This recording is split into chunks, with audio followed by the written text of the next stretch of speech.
From near the end of the 15th century until the end of the slave trade in the mid-19th century, Europeans trafficked 12 million Africans from their homeland to the Americas. These Europeans ripped these people from their homeland, packed them tightly in unsanitary, dangerous conditions across the Atlantic Ocean on slave ships, and dropped them off in an unfamiliar land to labor and toil. These Africans came from diverse backgrounds and professions. Despite their circumstances and their marginalization, they made significant contributions to the Americas in virtually every category, including culture. This includes music, and this video demonstrates those contributions, not in the United States, but in Latin America, despite historical and current lack of acknowledgement due to mestizaje and blanqueamiento. These Africans brought with them musical instruments and the complex musical rhythms from the homeland that greatly influenced much of Latin American music. African influence is central to Latin American music, shaping its rhythm, instruments, and spirit. Enslaved Africans brought complex polyrhythms, call and response singing, and a deep connection between music and dance that became the foundation of genres such as samba in Brazil, rumba and salsa in Cuba, cumbia in Colombia, and bomba in Puerto Rico.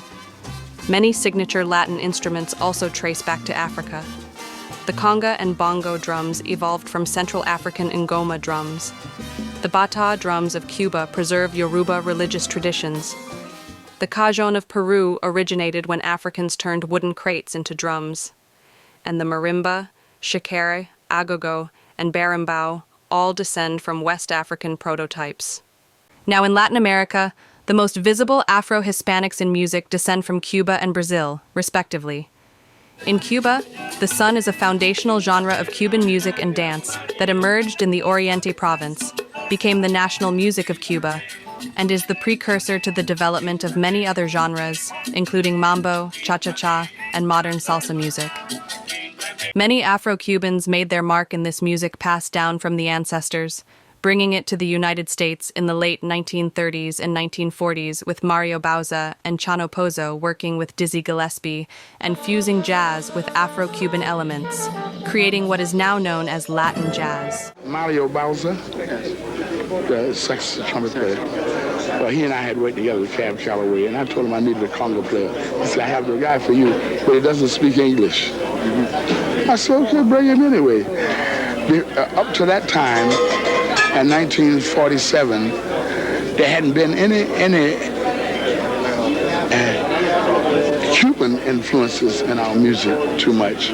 Maybe with a little bit with maybe Duke Ellington, Congo Brava, Caravan, or something like that.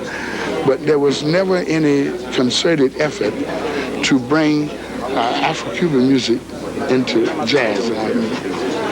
After Chano Pozo, everybody started getting congos. Bauza was also co-founder and musical director of Machito and his Afro-Cubans, with his vocalist brother-in-law, Francisco Raúl Gutiérrez Grillo, known as Machito, and played many covers of Cuban recordings, updated arrangements with jazz harmony, turning them into Afro-Cuban jazz and making it popular outside of the island. There was also the Queen of Salsa, the immortal Celia Cruz, one of the most popular 20th century Latin artists. She gained popularity in Cuba as a vocalist of the musical group Sonora Matancera, a musical association that lasted from 1950 to 1965. Cruz mastered a wide variety of Afro-Cuban music styles, recording many singles in these styles for Seco Records. In the 1960s, she collaborated with Tito Puente, recording her signature tune, Bemba Colorá. In the 1970s, she signed for Fania Records and recorded under the salsa genre.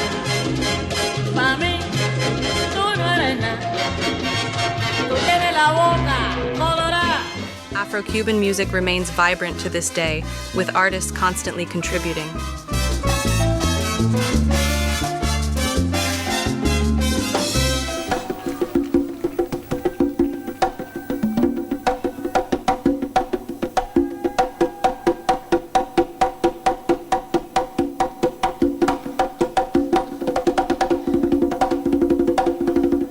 Brazil has the distinction of being the birthplace of bossa nova. Bossa nova is a more mellow type of samba, mainly characterized by a calm, syncopated rhythm with chords and fingerstyle mimicking the beat of a samba groove. Another characteristic of this particular genre is the use of unconventional chords in some cases, with complex progressions and ambiguous harmonies, like the jazz structure, and because of this, many bossa nova songs are considered jazz standards. Bossa nova, however, derived from samba itself, that originated in the Afro-Brazilian communities of Bahia in the late 19th century and early 20th century, with many variations. Born in the favelas, it was a distinctly Afro-Brazilian musical genre that brought people together in community and celebration. The Brazilian elite did not like samba and considered it tasteless, immoral, and inferior. Also, samba was heavily criminalized by the Brazilian government. Samba's incorporation of African drumming was commonly associated with Afro-Brazilian religions, which have long been demonized and discriminated against in Brazil, especially so in the early 20th century, when samba was gaining traction. Any samba gathering would be swiftly shut down, with musicians arrested and their instruments destroyed. As a result, samba had to go underground, relying on community members to assume the risk of persecution, to have samba parties out of their homes. Polícia proibia o samba naquela época. Então, muita gente disfarçava e dizia que não era samba que estava acontecendo naquela casa, que era macumba, que era terreiro, entendeu? Porque Tia Seata era também mãe de santo. Então eles camuflavam o samba, dizendo que o que estava acontecendo ali era uma reunião religiosa. Ultimately, the genre became a hallmark of Brazilian culture and a highlight of carnival. Despite racial and political persecution by the government and the status quo, the genre grew and fathered a plethora of Brazilian genres and international popularity. Foi embora, fez-se noite em meu viver.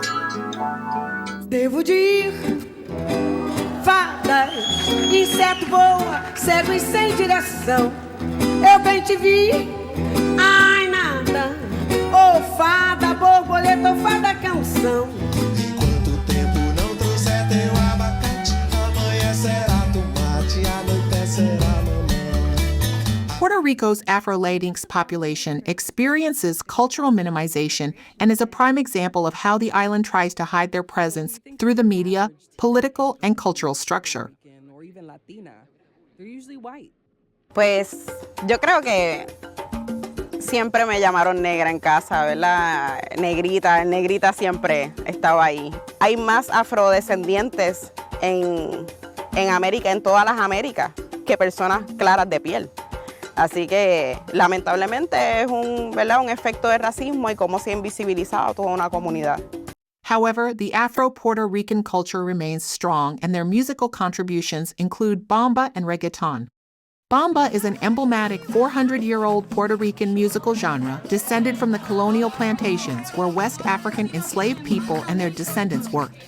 It is one of the most popular forms of folk music on the island and survives to this day as significant evidence of its rich African heritage.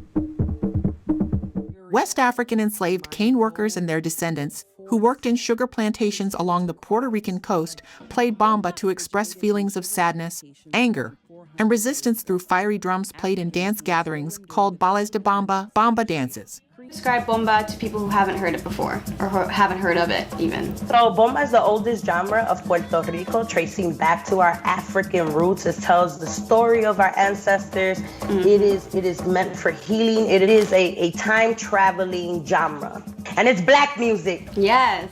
Enslaved people also used this art to come together in marriage and baptismal celebrations, and like many of the enslaved populations in the Americas, used the music to communicate with each other, plan rebellions. The roots of this tradition can be traced to the Ashanti people of Ghana.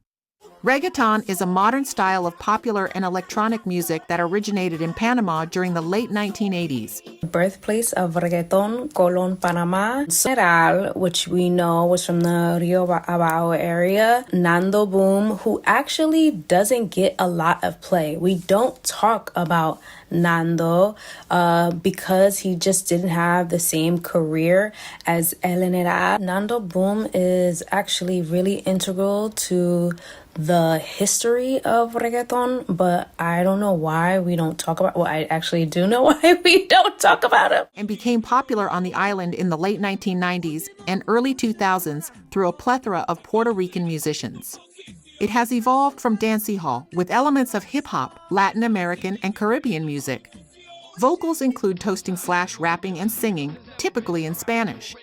Despite its catchy beats, reggaeton suffered from stigmatization for its explicit lyrics that revolved around drugs, poverty, friendship, love, and violence. The moral police considered the genre a reason for increased urban crimes and persecuted the music. Despite this, many cassettes were recorded and distributed on the streets, making their way to Latino youth of both lower and middle classes. Reggaeton spread rapidly across to diasporic Hispanic communities, especially among Puerto Rican youth. Despite its controversial growth, reggaeton was close to the Puerto Rican community's heart, accelerating the acceptance of reggaeton and introduced it as mainstream music to the crowds with artists like The Noise, Daddy Yankee, Looney Tunes, and Ivy Queen. Afro-Puerto Ricans have also played a significant role in the development of hip-hop, particularly in its early days in the Bronx during the 1970s, where Puerto Rican and African American communities intersected. This cultural blend influenced the sound and style of hip-hop, incorporating elements from both backgrounds. They were break dancing. I don't know if I can't say if they was the ones that helped invent it. Can't say that. But what I can say is they were there when it was invented. They went through the same struggle as young black kids that didn't have a voice. They didn't have a voice. You know what I'm saying? So they all blended together. Black and Latinos always blended together. You know what I'm saying? They went through the same struggle. So of course there was going to be an adaptation with break dancing and whatever it was for them to contribute their part. Puerto Ricans to this day are active participants in hip-hop, and Afro-Puerto Ricans on the island and the U.S. continue to leave their mark on this genre.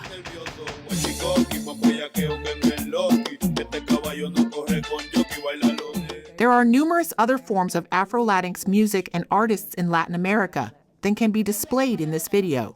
These are short snippets of those artists and music spread throughout this large region.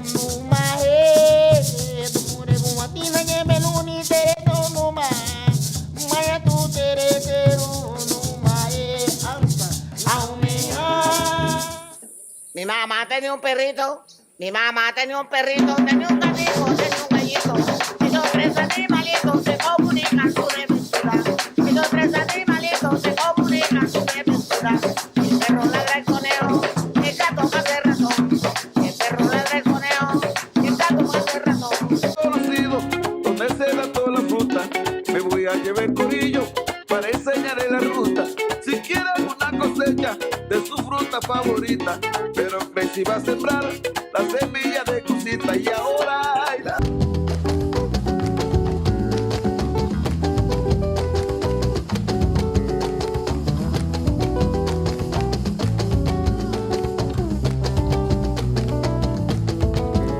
Si tumba y retumba la tumba, mi ritmo lo marca el cajón. Hombros, caderas, cimbriante, cajita y quijada suenan ya. Sí.